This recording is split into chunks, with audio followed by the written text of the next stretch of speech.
a palavra de Deus. Glória a Deus, a paz do Senhor, amém?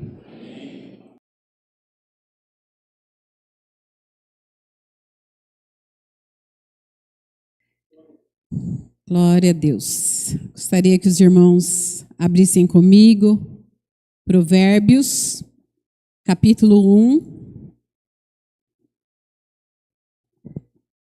Como isso que o pastor está falando é sério, porque cada vez que a gente lê a Bíblia, por mais que você já tenha lido e todo ano leia, sempre a Bíblia nos revela algo novo, algo diferente.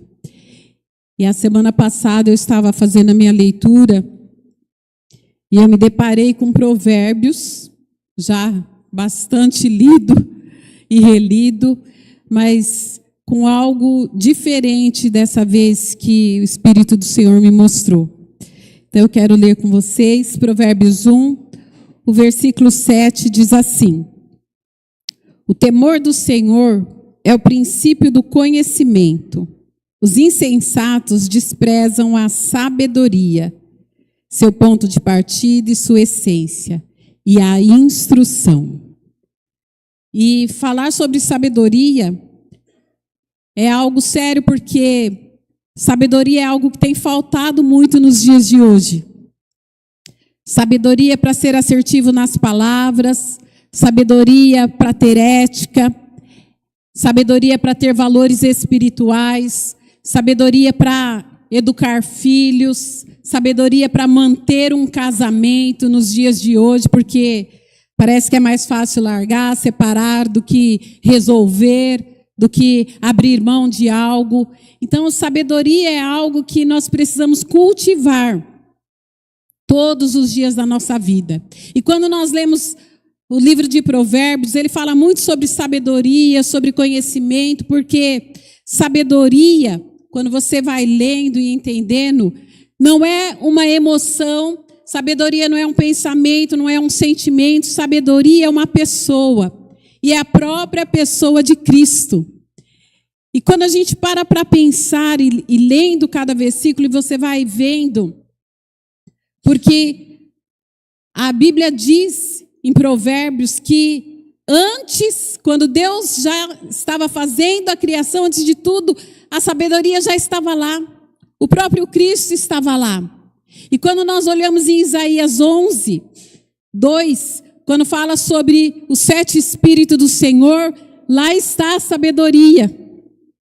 Então, eu fiquei pensando, ninguém nasce pronto, ninguém nasce sabendo tudo, e em cada nova geração, nós precisamos, essa nova geração ser acolhida, ser protegida, ser cuidada, ser estimulada, e para isso nós precisamos ter sabedoria.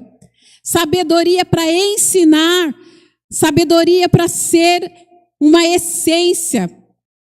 E se a Bíblia diz que nós somos semelhante a Cristo, e se Ele é a sabedoria, e se nós somos o templo do Espírito Santo, então a sabedoria, pela palavra de Deus, está em nós. Mas nós somos limitados nos nossos próprios afetos, como diz em Coríntios. Nós somos limitados nas nossas próprias emoções fracas, muitas vezes doentes, muitas vezes traumatizadas, e as nossas emoções nos roubam dessa semelhança a Cristo, dessa sabedoria que nos leva a viver a fonte e a ter a fonte da vida. Porque Provérbios também diz isso, que a sabedoria, ela é fonte de vida. A sabedoria nos dá vida, vida emocional, vida espiritual, vida familiar, vida profissional. A sabedoria é uma fonte rica que nos leva a aproveitar as oportunidades, e saber viver com sabedoria é um bem que precisa ser conquistado. Porque a sabedoria, ela é conquistada em primeiro lugar com boa vontade. Diga comigo, eu preciso ter boa vontade. Boa vontade para quê? Para aprender. Boa vontade é a disposição de aprender. E às vezes, para aprender algo novo, nós precisamos desaprender aquilo que está enraizado em nós. E às vezes nós estamos tão marcados com pensamentos, com atitudes, com a própria religiosidade, e nos fechamos para um aprendizado novo. Então, sabedoria é preciso ter boa vontade. Você precisa ter boa vontade. Boa vontade exige disposição. Boa vontade para ensinar o seu filho. Boa vontade para restaurar o seu casamento. Boa vontade para fazer uma leitura de um livro. Para fazer a leitura bíblica.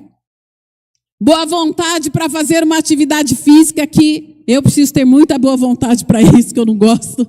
Mas a gente precisa ter boa vontade. Então a boa vontade, ela te coloca na sabedoria. Em segundo lugar, nós precisamos ter humildade. Humildade para saber que sempre há algo novo a ser aprendido. Porque tem pessoas que chegam num status, num nível, que acha que não tem mais nada para aprender. E começa a desprezar, muitas vezes, o mais simples. Começa a desprezar o que já tem mais experiência, mas que a pessoa não leva em conta. A humildade nos leva a ter ouvidos abertos, a mente aberta, para aprender algo novo com a experiência do outro. Ou às vezes até com o erro do outro, para que eu não repita esse erro. Então eu preciso ter boa vontade e eu preciso ter humildade. E em terceiro lugar, nós precisamos ter disciplina. Diga comigo, disciplina. É fácil ter disciplina? Não. Porque nós não gostamos, porque a disciplina exige esforço. Disciplina exige renúncia. Renúncia de coisas mais gostosas, de prazeres. Disciplina exige de você concentração para fazer aquilo que você não gosta. E é interessante que nós fazemos apenas aquilo que gostamos muitas vezes. E priorizamos aquilo que nós achamos que é bom, que de alguma forma vai nos dar prazer, vai nos dar um retorno. Só que em todas as coisas da nossa vida, para um novo começo, para um crescimento, para um novo patamar, é preciso disciplina. E para as coisas espirituais, principalmente, se nós não tivermos disciplina, não funciona. Porque a gente acha que o espiritual não vai trazer retorno inconscientemente. Porque você tem disciplina para levantar cedo e ir trabalhar. Porque tem horário para cumprir. Tem que chegar no horário. Você tem as responsabilidades do trabalho. Só que muitas vezes, nas coisas espirituais, falta essa disciplina. Porque a hora que você chega em casa, que nós chegamos, eu me coloco nisso, estamos cansados demais. Foi um dia longo, foi um dia de muito trabalho, foi um dia intenso, gastamos muitas energias, preocupações, e agora só queremos descansar. E aí, a disciplina não funciona para as coisas espirituais, não funciona para uma leitura bíblica, não funciona para a oração.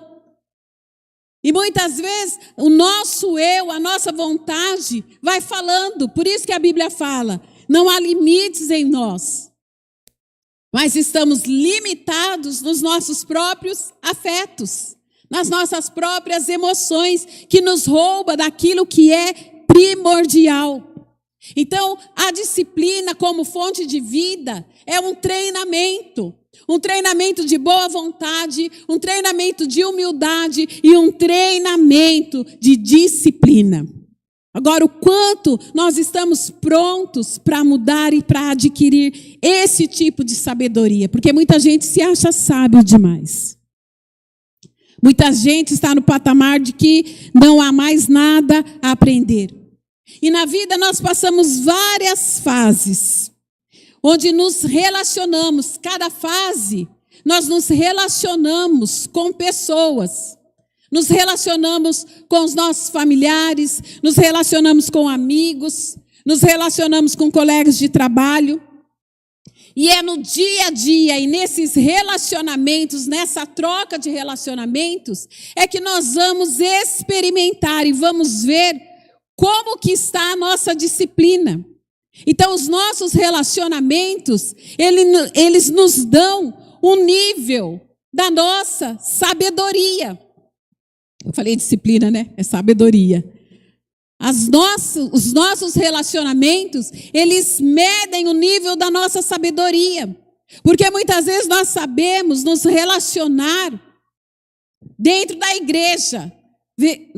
A gente vem aqui, ouve a palavra, se relaciona, dá beijo, te amo, a paz do Senhor, glória ao nome do Senhor. Só que chegamos em casa, essa sabedoria desse relacionamento já não existe mais. Porque dentro de casa, quando você convive com a pessoa, há muita intimidade. E aí falta sabedoria para ser assertivo nas palavras. Falta sabedoria para lidar com um filho que muitas vezes passa por uma situação de rebeldia, de dificuldade. Então, é mais fácil abrir mão do que se impor, do que colocar limites. Falta sabedoria para ter um diálogo no casamento. E essa sabedoria, ou a falta dessa sabedoria, vai obstruindo os nossos relacionamentos.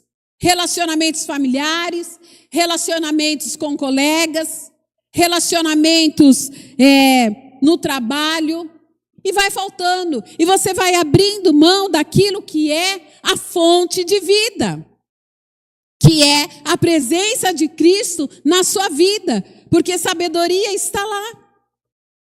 É um dos frutos, um dos Espíritos de Deus, segundo Isaías 11:2.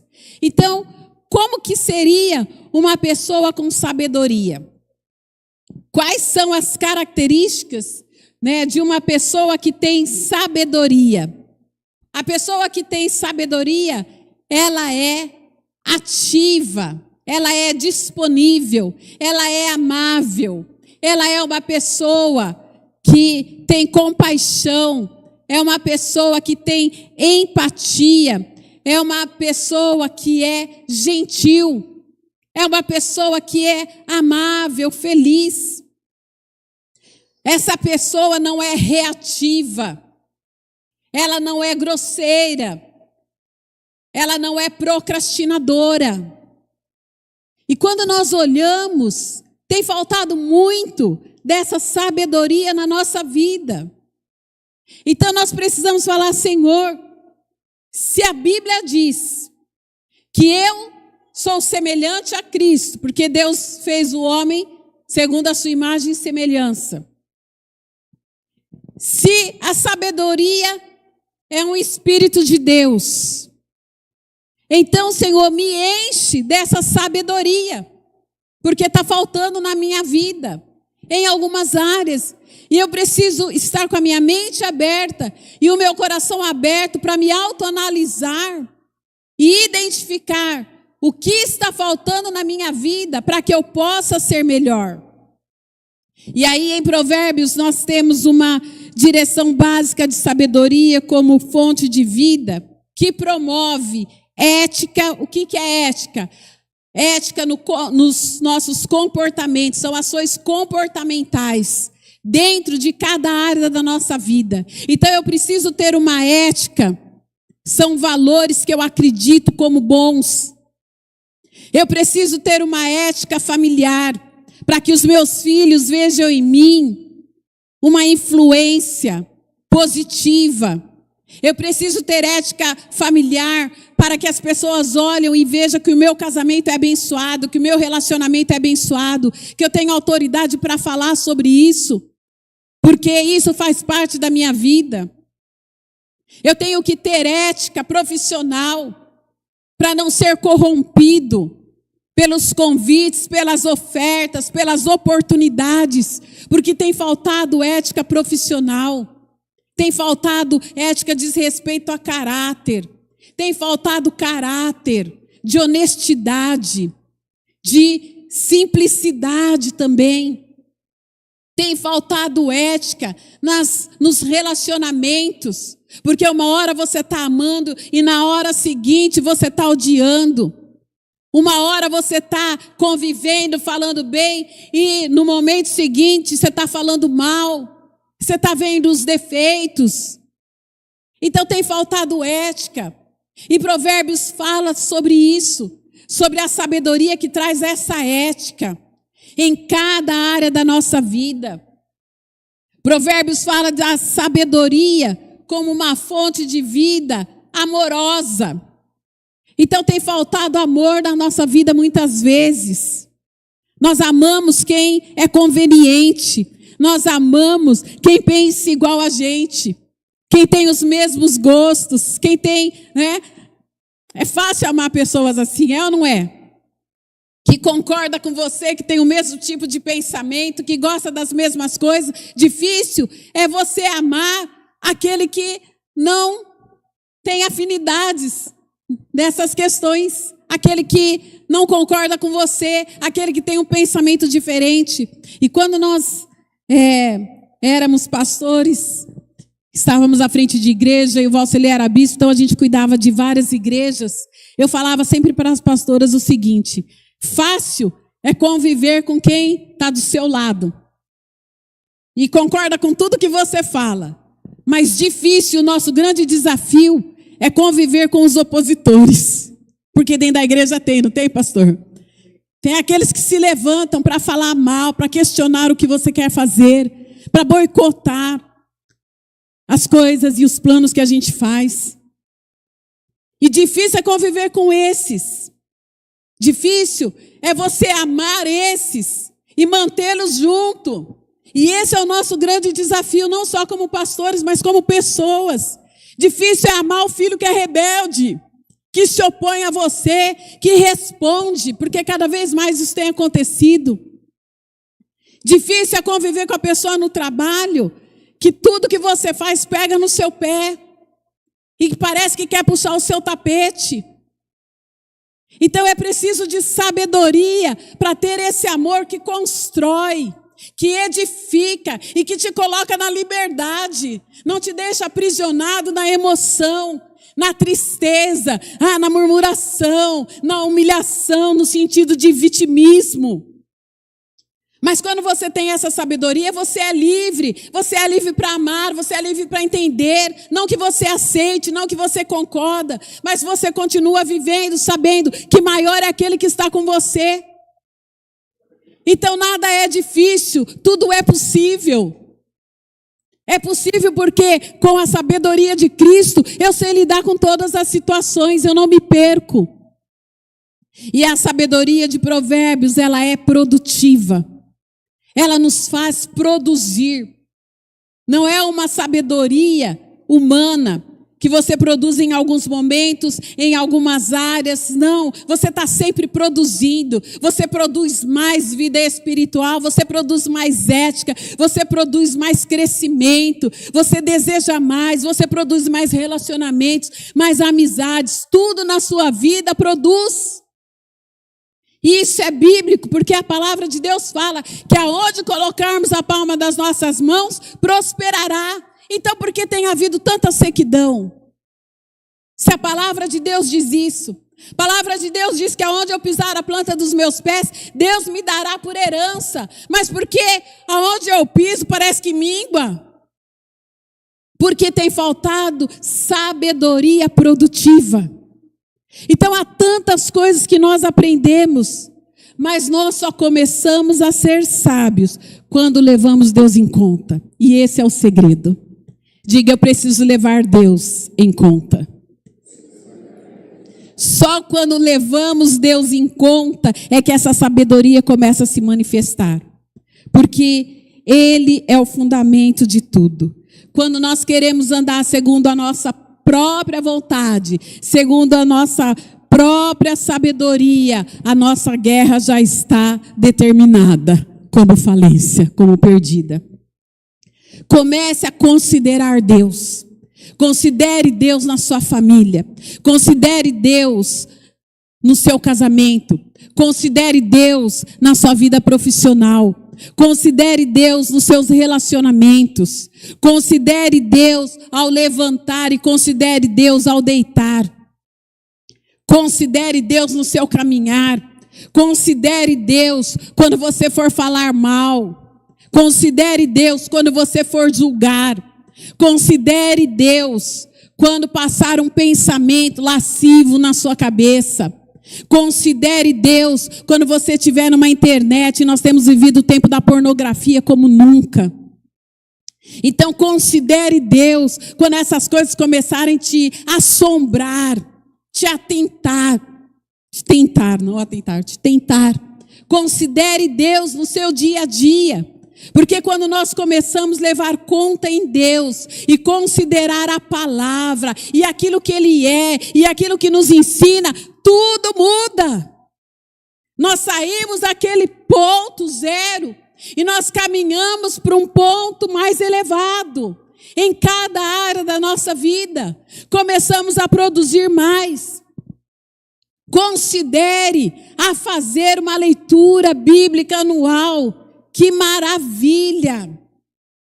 Uma criança de 9 anos ler a Bíblia, meu Deus, é raro, gente. Então considere Deus para ensinar os filhos. Nós precisamos levar Deus em conta.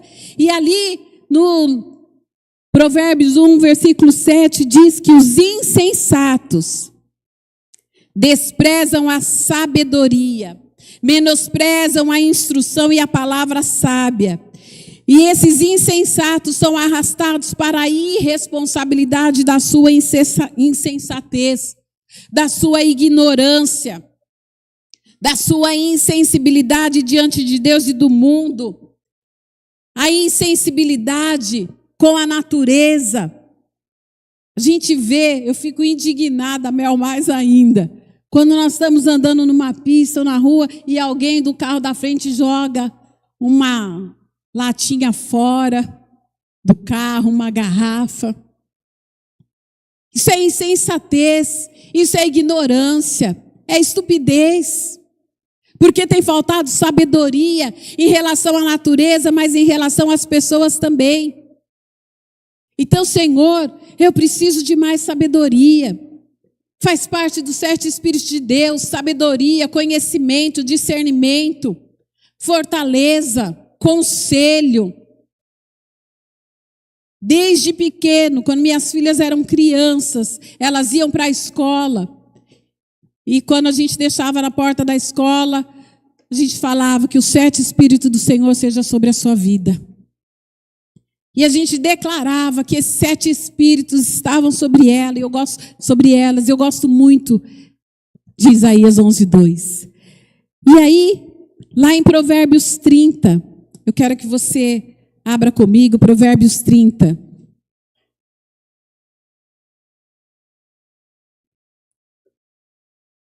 E quando eu estava lendo esse capítulo, que eu já li tantas vezes e outros versículos me chamaram a atenção, eu me deparei com esses versículos aqui. Provérbios 30, do 24 ao 28. Diz assim: essas 4 coisas são das menores da terra, porém sábias, bem providas de sabedoria. As formigas são um povo impotente, todavia, no verão, preparam sua comida. Os coelhos são um povo débil, contudo, põe sua casa nas rochas. Os gafanhotos não têm rei, contudo, todos saem e em bandos se dividem.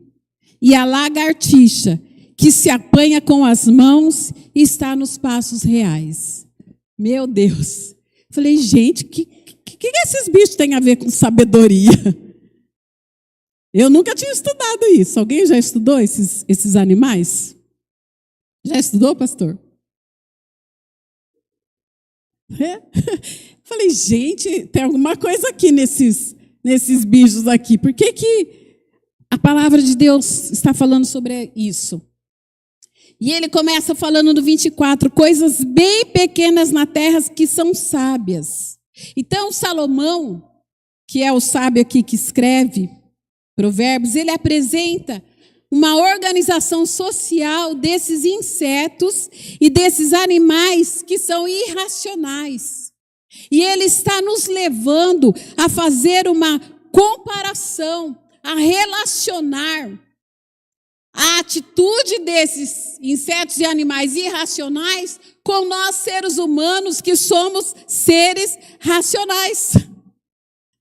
E aí, ele começa, e cada um desses bichos aqui, são 4 pilares que Deus está nos ensinando através deles. O primeiro pilar é a formiga.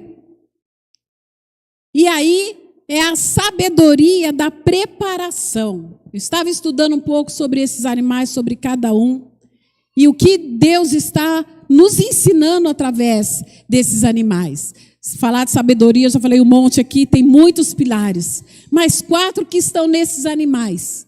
A sabedoria da preparação. Então, falando um pouquinho da formiga.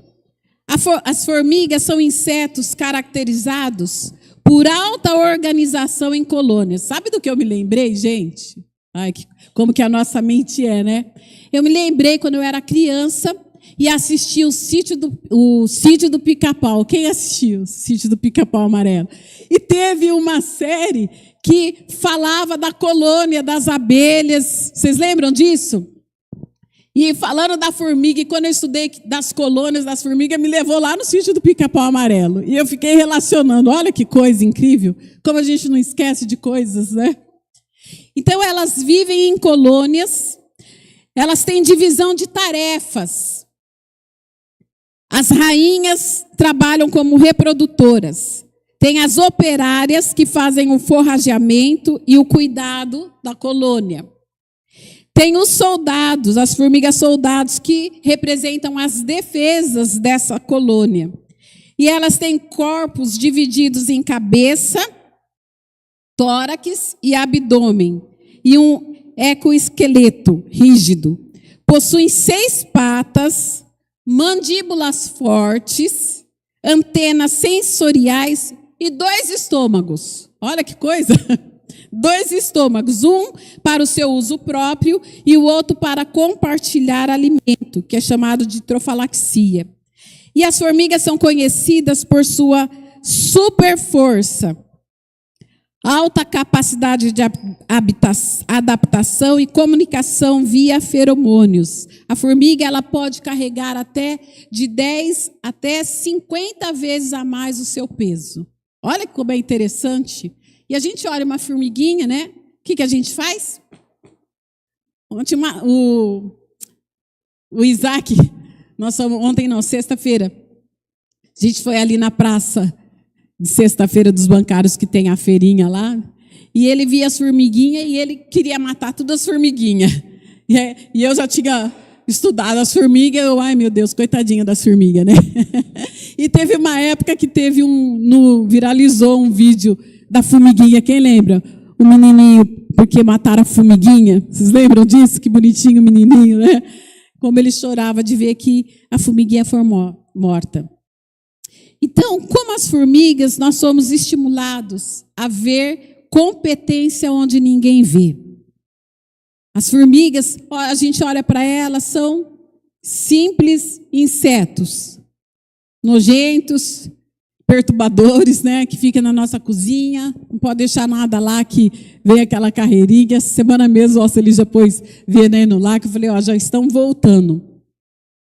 Só que elas são pequenas e são capazes de criar um ambiente provisional para o futuro.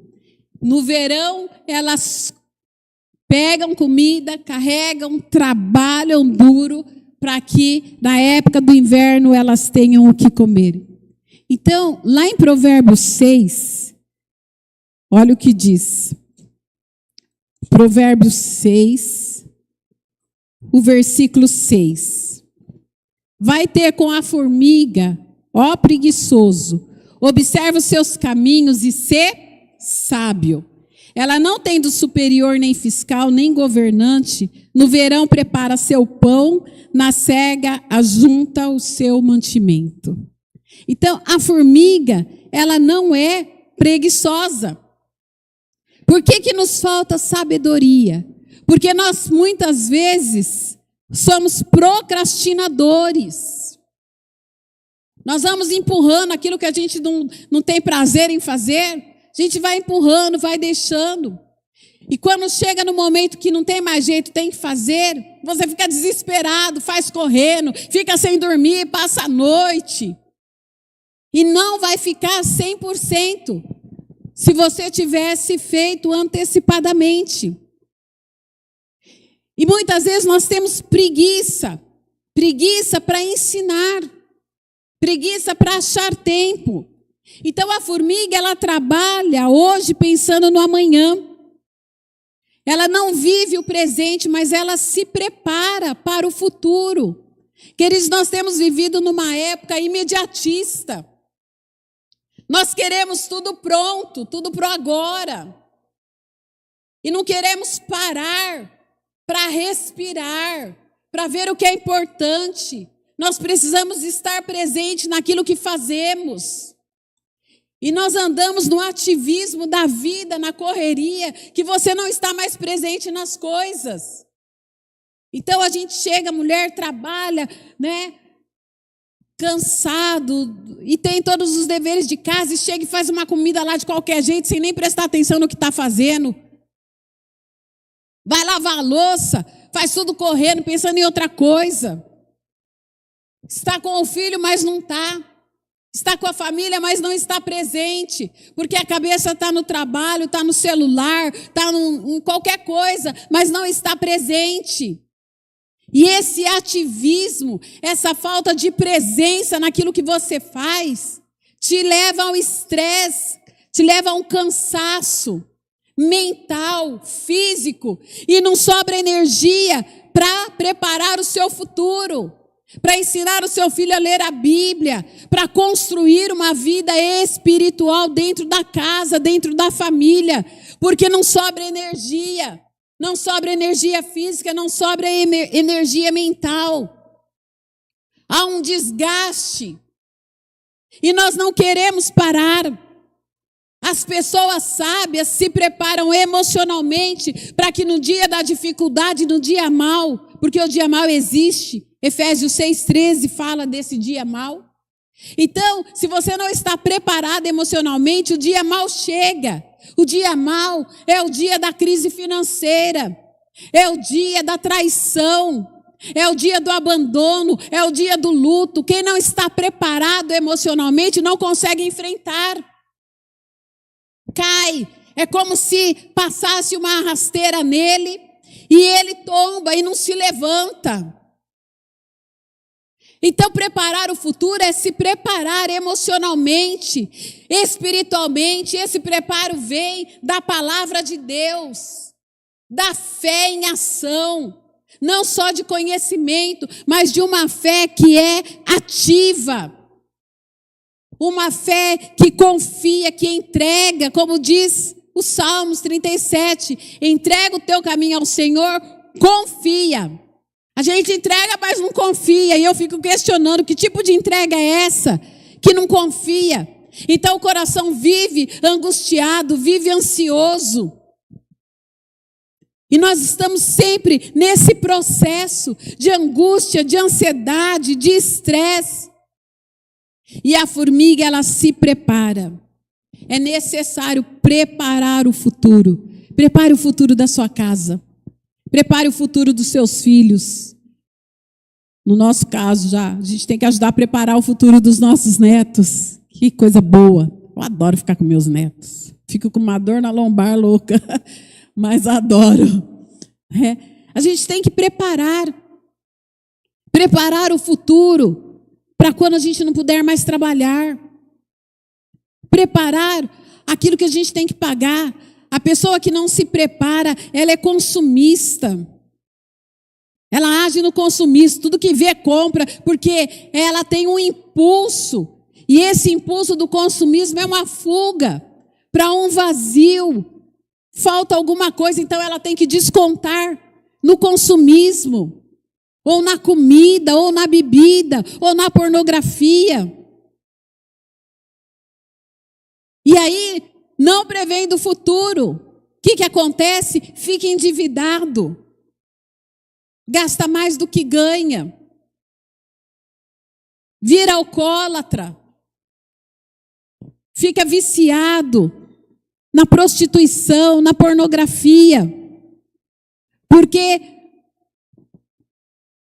a nossa mente vai pedindo algo que precisa ser saciado cada vez mais. E eu quero falar para você, quem constrói no tempo da abundância não vai perecer no tempo da escassez. Amém? Hoje nós vamos orar, Senhor, me ensina a construir. Me ensina a preparar o meu futuro. Quando nós olhamos para a Bíblia, nós temos o exemplo de José. José, no tempo da escassez, ele teve o faraó teve o sonho, ele revelou, e ele falou 7 anos de abundância, 7 anos de crise. Então vamos construir celeiros, vamos nos preparar. E quando chegaram os 7 anos, eles estavam preparados para suprir aquela terra e aquele povo. É necessário preparação. Então aprenda com a formiga. Amém? Esse é o primeiro pilar. Diga comigo, eu preciso aprender mais com a formiga. Preparação. Amém? O segundo pilar é o coelho. Então, o que a Bíblia diz? Os coelhos são um povo débil. Contudo, põe sua casa sobre a rocha. Engraçado ouvir essa palavra débil, né? O que remete débil? Hã? Fraco de limitações. Isso? Ah, debilitação. É isso que o senhor falou? Débil. Débil, ele é fraco na forma de pensar, na forma de agir. E aqui está falando que os coelhos, eles são um povo fraco. Mas o coelho nos ensina a sabedoria baseada na prudência e na dependência de um refúgio secreto. Então, o pilar do coelho é a sabedoria do refúgio. Diga comigo, sabedoria do refúgio. Essa sabedoria, ela se baseia no refúgio seguro e não na força física. E coelhos selvagens ou organazes, porque nessa tradução aqui, eu fui dar uma olhada, não é esse coelhinho bonitinho, é um coelho que são organazes. Eles têm os dentes, são menos eficazes, não são tão roedores, eles são bem frágeis. Porém, eles criam as suas casas entre as pedras. E isso os protege dos predadores e os ajudam nas dificuldades. Então, olha só, eles possuem orelhas longas, pelagens castanhas acinzentadas para camuflagens, patas traseiras poderosas para saltos e fuga rápida, e hábitos crepusculares e noturnos. São animais que vivem em tocas, são extremamente territoriais, ágeis e medrosos. Interessante, né? E eles constroem ali as suas casinhas nas rochas, para que os predadores não os peguem, ou tenham mais dificuldade, pelo menos. Então, sua força não está nele, mas no lugar onde ele habita. Não é sobre ser forte, mas é sobre saber onde buscar proteção. Quem habita na rocha não é destruído. Quem reconhece sua fraqueza e limitação, escolhe construir sua casa na rocha. E quando nós olhamos para a palavra de Deus, lá em Mateus, no capítulo 7, vamos ver ali o que diz a palavra. Mateus 7, no versículo 24.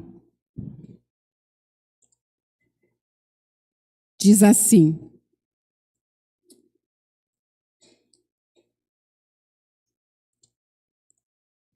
Todo aquele, pois, que escuta estas minhas palavras e as pratica, obedecendo a elas, será comparado ao homem prudente, sensato, prático, sábio, que edificou a sua casa sobre a rocha.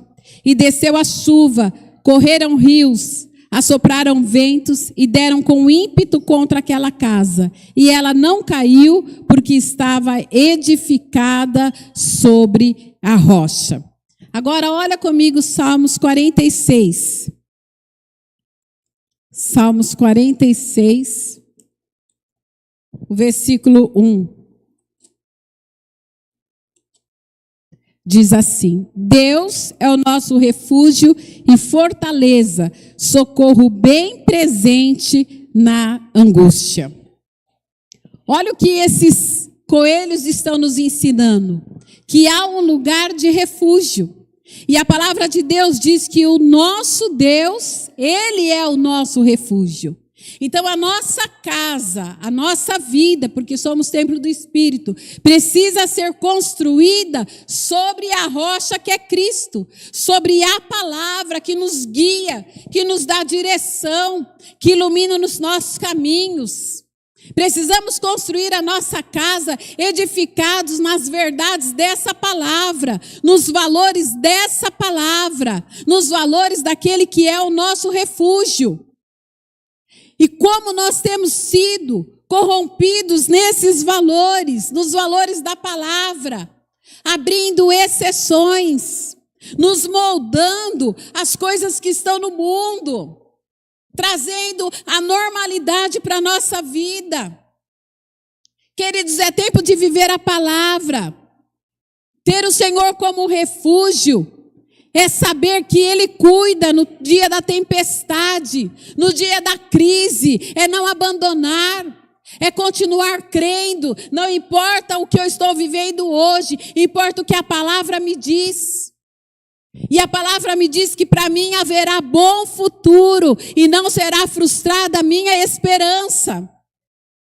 A palavra de Deus me diz que nele eu posso todas as coisas. Então eu posso vencer o dia mau, eu posso vencer a dor por maior que ela seja, eu posso vencer o problema por maior que ele seja, eu posso vencer uma enfermidade, uma crise conjugal, eu posso vencer, porque o Senhor é o meu refúgio, eu não estou desamparada, o Senhor é suficiente para tudo.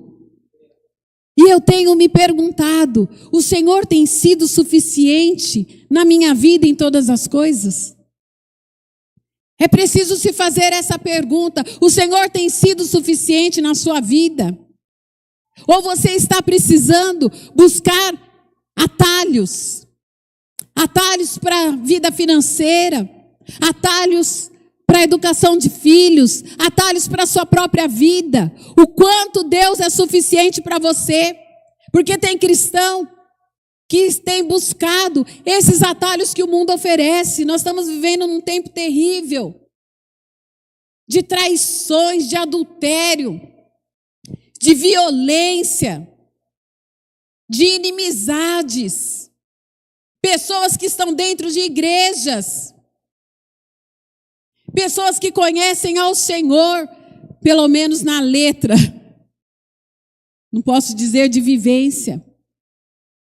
Então a gente precisa se questionar o quanto Deus tem sido suficiente na nossa vida para me salvar desse lamaçal. Será que eu tenho vivido o Salmo 40? O Senhor me tirou de um lamaçal.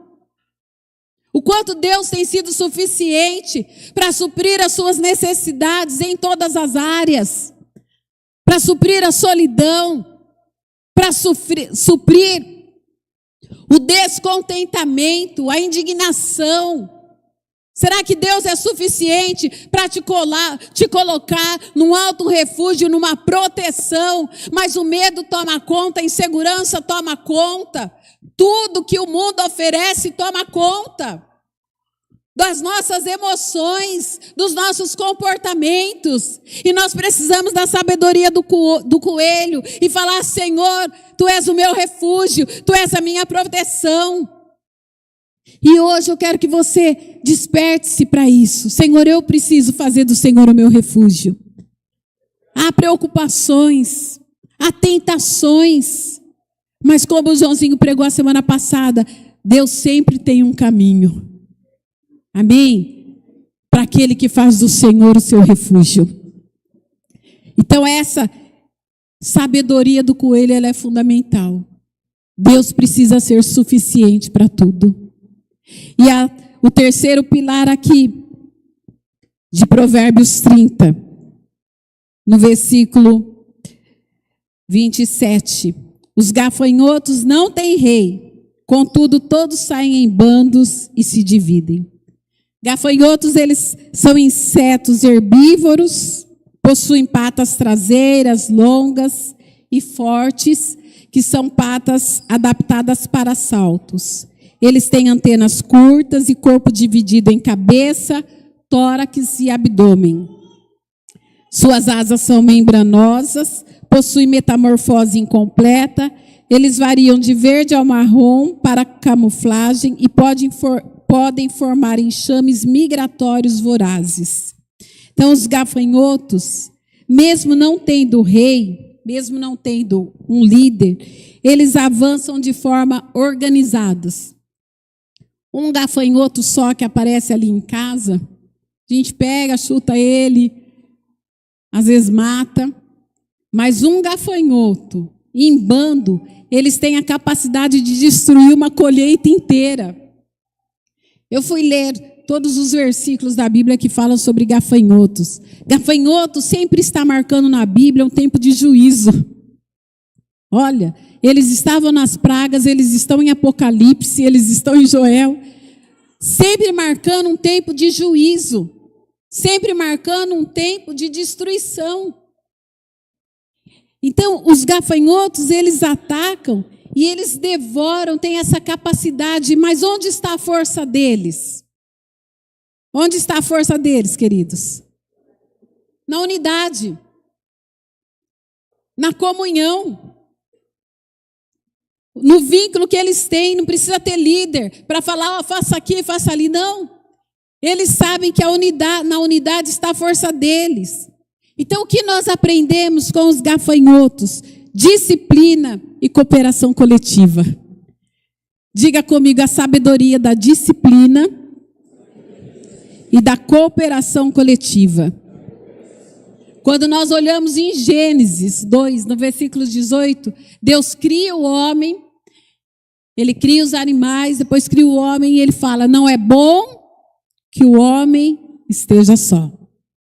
Começa ali. E Ele já dá uma mulher para o homem para ser ajudadora. Não é bom que o homem viva só. E às vezes, nós não nos importamos mais com relacionamentos. Nós estamos também vivendo um tempo que está muito em alta. Eu atendo várias pessoas assim, com a síndrome, o transtorno de fobia social. Não consegue mais socializar, estar no meio de gente. E isso é triste. E as pessoas vão se afastando, não conseguem mais conviver, não conseguem mais ter comunhão. Então as pessoas vão ficando egoístas, pensando somente em si, no seu bem-estar. E quando nós olhamos então dentro das famílias, cada um no seu celular, está todo mundo na sala, mas cada um dentro do seu celular vivendo o seu próprio mundo. Alguém já presenciou isso? Muitas vezes. Não tem como a gente falar que isso não acontece hoje em dia. E a gente precisa ter disciplina para falar, opa, nós estamos aqui, ó, em família. E quantas vezes os filhos se trancam lá no quarto e ficam lá, vivendo o seu próprio mundo, dentro dos seus celulares, das suas redes, e não tem mais convivência com a família. E no trabalho, cada um fazendo o seu trabalho, muitas vezes é só um bom dia, um bom à tarde, e não há mais conexão. Equipes que não crescem. A força está no coletivo. Quando o coletivo se junta, há uma força. E é interessante que eu estava pensando nisso. Por isso que lá no Salmo 133 diz o quê? Que na comunhão dos santos, Deus ordena a bênção. Deus tem uma bênção que é liberada aqui no culto. Para este momento, para este culto. Amém? Ah, mas eu vou ouvir a palavra depois. Ok, pode ouvir, está lá. Só que a bênção que teve aqui, você não recebe. Porque Deus ordena na comunhão dos santos. Deus ordena a comunhão nas cordas. É um momento de mais intimidade, de mais contato. Gostoso.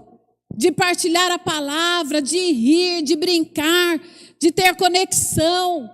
Mas o nosso cansaço, o nosso estresse do dia a dia, que é fato, que é real, tem nos tirado desses momentos de comunhão.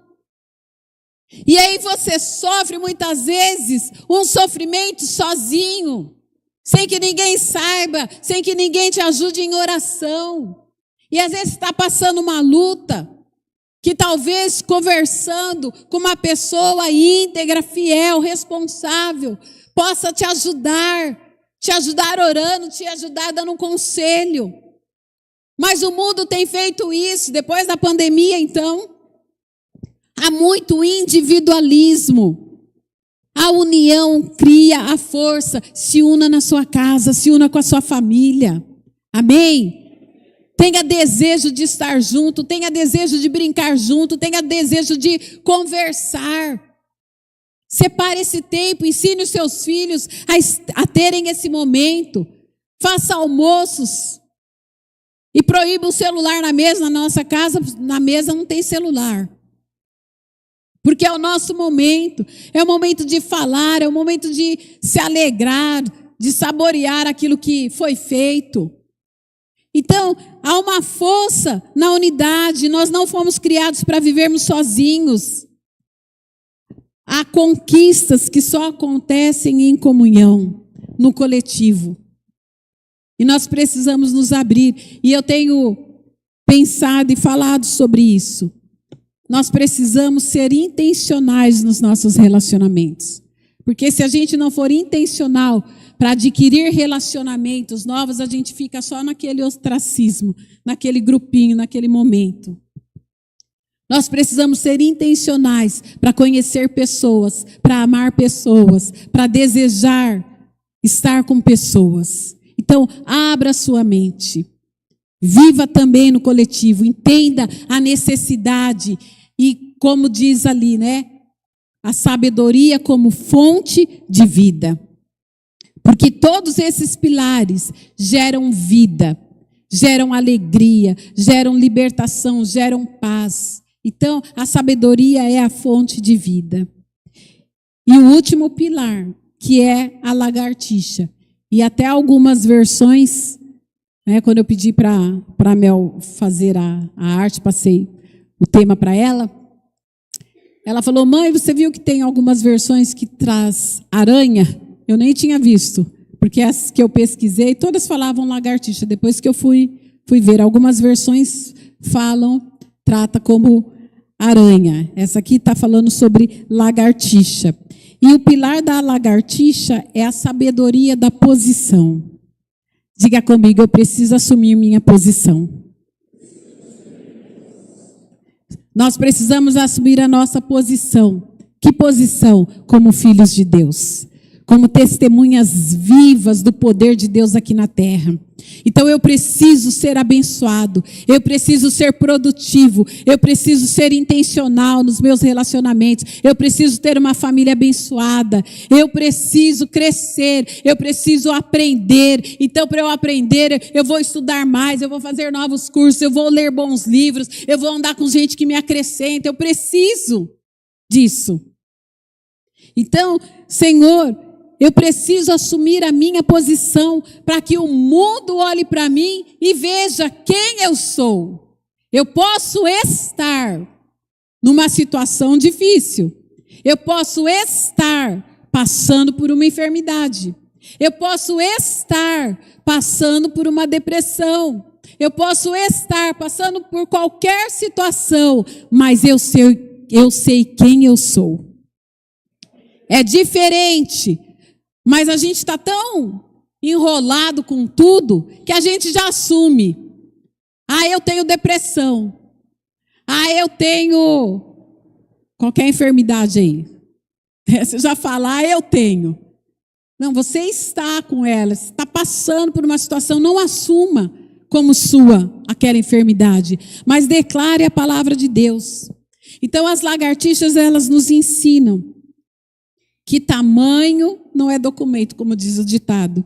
São pequenas e frágeis, cabem na palma da mão, mas elas marcam presença em todos os lugares, da casa mais simples até palácios. E às vezes a gente se assusta com ela, né? Ela é geladinha, né?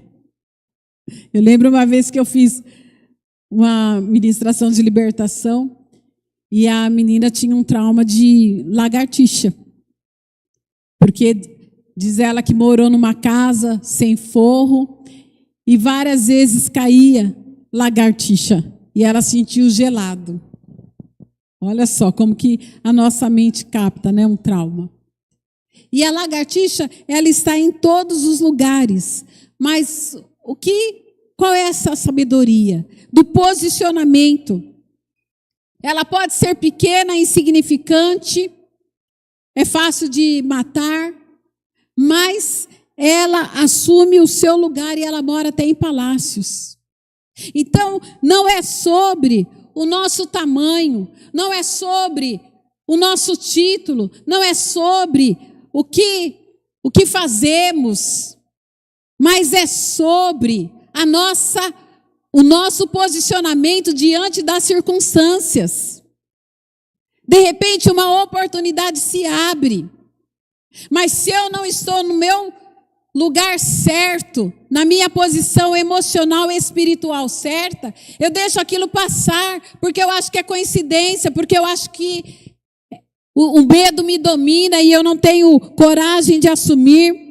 Mas Deus, Ele nos ensina a viver com sabedoria, porque a sabedoria nos leva a lugares que nós nunca imaginamos ir. Então, se nós juntarmos todas as sabedorias dos pilares anteriores e colocarmos aqui nesse pilar da posição, nós vamos viver tudo é possível ao que crê.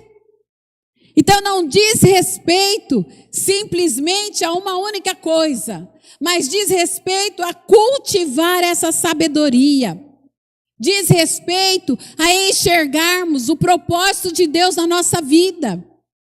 Então, que posição você se encontra hoje?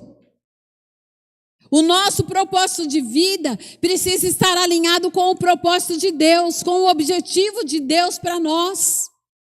Porque quando nós estamos alinhados ao propósito de Deus, nós assumimos a nossa posição. Então, você que é pai, você que é marido, assuma a sua posição de sacerdote, isso é sábio. Mulher, assuma a sua posição de mulher ajudadora e não mandona. E não aquela que quer impor todas as coisas, a manipuladora, porque mulher é muito boa em manipular situações e coisas. É um negócio natural que está em nós. Meu Deus. Verdade.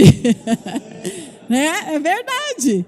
E principalmente a gente que tem liderança. Se não tiver sabedoria, você vai enfiando os pés pelas mãos e vai fazendo. É um rolo compressor. É ou não é? As mulheres que são assim sabem. Mas a gente precisa ter essa sabedoria. Qual é a minha posição? Qual é o meu lugar como mãe, como pai, como marido? O que eu tenho feito de bom para minha esposa? Como esposo, o que eu tenho feito de bom para o meu marido? Eu tenho amado, eu tenho servido. Eu tenho sido essa auxiliar, ajudadora. Para os meus filhos, qual é a posição que eu tenho tido com os meus filhos? No meu trabalho, como que as pessoas me veem? O chato, o encrenqueiro, o invejoso, o fofoqueiro, o arrogante. Ou eu tenho uma imagem do Cristo em mim ali dentro do meu trabalho, porque eu sou semelhança dele e a sabedoria habita em mim. E no dia que eles precisam de uma palavra, será que eles têm me procurado? Ou têm procurado a palavra do ímpio? Qual é a minha posição no dia mau, no dia da dificuldade? Aonde eu busco ajuda? Aonde está o meu refúgio? Como que está a minha posição espiritual? Eu tenho crescido em unidade no corpo, nos cultos, nas cordas, ou eu tenho me afastado porque eu estou cansado demais? Ou eu não tenho tido disciplina porque o cansaço me consome, e aí eu acho outros afazeres, ao invés de estar buscando o meu crescimento, a minha edificação e sendo intencional. E ser intencional, queridos, nem sempre é o que a gente gosta, mas a gente vai criando hábitos. E hábito leva tempo para ser adquirido, principalmente quando o hábito é para mudança, para o melhor, porque exige desgaste, esforço de energia, paciência, exige você ter o fruto do Espírito Santo, com todas as características. Então, esses pequenos animais e insetos nos falam tantas coisas. E lá em Provérbios 1, o versículo 32 e 33, dizem assim: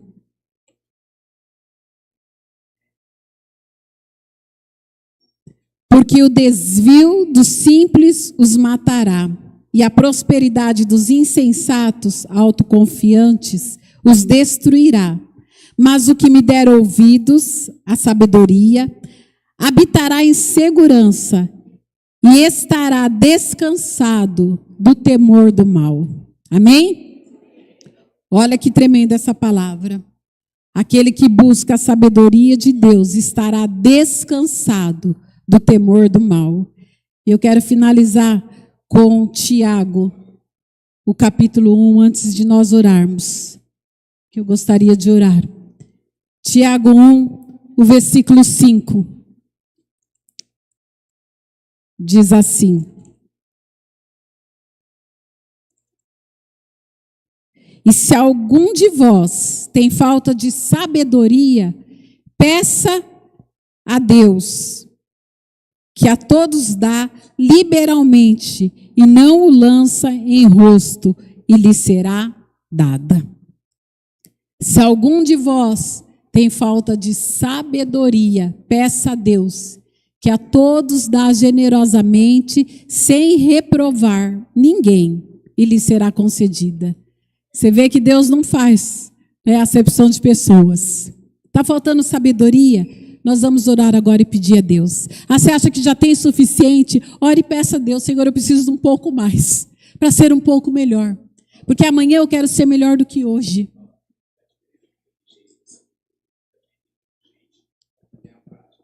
É a diferença entre inteligência e sabedoria. Inteligência, você tem o conhecimento, você sabe o que precisa fazer, mas muitas vezes fica só nisso. A sabedoria te leva a ter essa inteligência, o conhecimento e colocar em prática. Você faz isso um estilo de vida. E nós precisamos fazer da sabedoria um estilo de vida na nossa vida. Amém? Eu gostaria de chamar o louvor aqui. E eu gostaria que você se colocasse em pé para nós orarmos.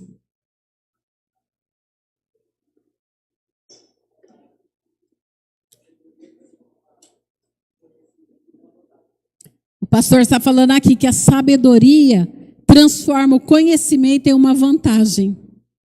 Né? É excelente isso, essa definição. Porque é isso. A sabedoria, ela é fonte de vida. Mas o quanto nós temos tido? Eu quero orar com você, feche os teus olhos.